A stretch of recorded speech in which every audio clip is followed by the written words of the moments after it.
Assalamualaikum warahmatullahi wabarakatuh. Saya Erinda Prasista Ekananda. Pada kesempatan kali ini saya akan mempresentasikan tentang biokimia dalam kehamilan dan yang berpengaruh dalam proses reproduksi ibu, janin, dan anak. Hormon adalah zat aktif yang dihasilkan oleh kelenjar endokrin yang masuk ke dalam peredaran darah untuk mempengaruhi jaringan secara spesifik. Begitu dikeluarkan, hormon akan dialirkan oleh darah menuju berbagai jaringan sel dan menimbulkan efek tertentu sesuai dengan fungsinya masing-masing. Berikut ini merupakan hormon biokimia dalam kehamilan. Yang pertama, hormon kehamilan HCG atau Human Chorionic Gonadotropin. Hormon ini hanya ditemukan pada tubuh seorang wanita hamil yang dibuat oleh embrio segera setelah pembuahan dan karena pertumbuhan jaringan plasenta.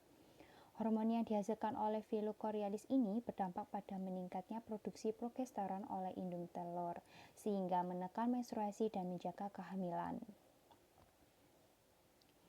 Jika alat tes kehamilan mendeteksi adanya peningkatan kadar hormon HCG dalam urin, maka alat tes kehamilan akan mengindikasi sebagai terjadinya kehamilan atau hasil tes positif.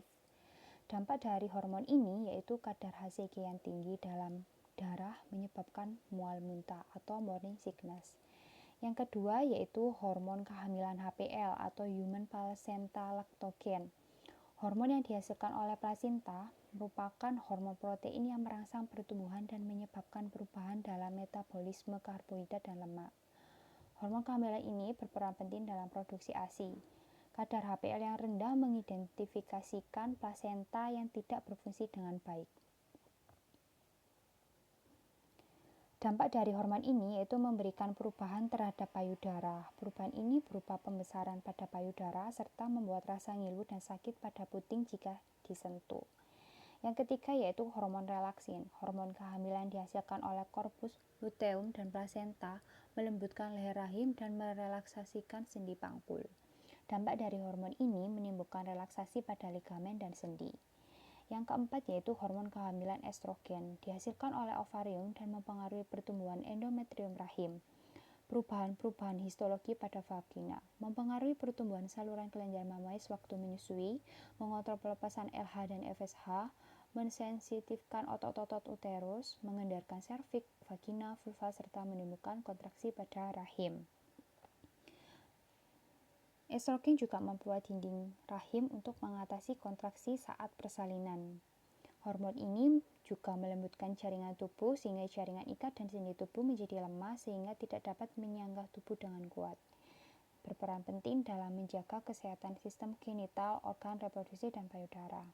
Untuk dampaknya sendiri yaitu dapat mengganggu keseimbangan cairan tubuh sehingga terjadi penimbunan cairan yang menyebabkan pembengkakan.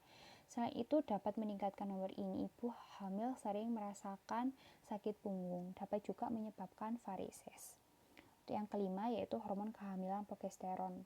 Hormon ini berfungsi untuk membangun lapisan di dinding rahim untuk menyangga plasenta di dalam rahim.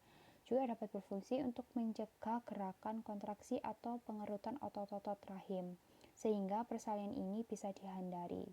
Hormon ini juga membantu menyiapkan payudara untuk menyusui. Untuk dampaknya sendiri dapat mengembangkan pembuluh darah sehingga menurunkan tekanan darah. Itu penyebab sering pusil saat hamil. Hormon ini juga membuat sistem pencernaan jadi lambat, perlu menjadi kembung atau sembelit. Hormon ini juga mempengaruhi perasaan dan suasana hati ibu, meningkatkan suhu tubuh, meningkatkan pernafasan, mual, dan menurunkan gairah berhubungan intim selama hamil. Yang terakhir yaitu hormon kehamilan MSH atau Melanoctin Stimulating Hormone. Hormon kehamilan ini merangsang terjadinya pigmentasi pada kulit. Untuk dampaknya sendiri yaitu menggelapkan warna puting susu dan daerah sekitarnya. Pigmentasi kecoklatan pada wajah, pada bagian dalam garis dari pusar ke bawah atau linea agrah. Berikut ini merupakan referensi dari hasil dari presentasi saya. Terima kasih. Wassalamualaikum warahmatullahi wabarakatuh.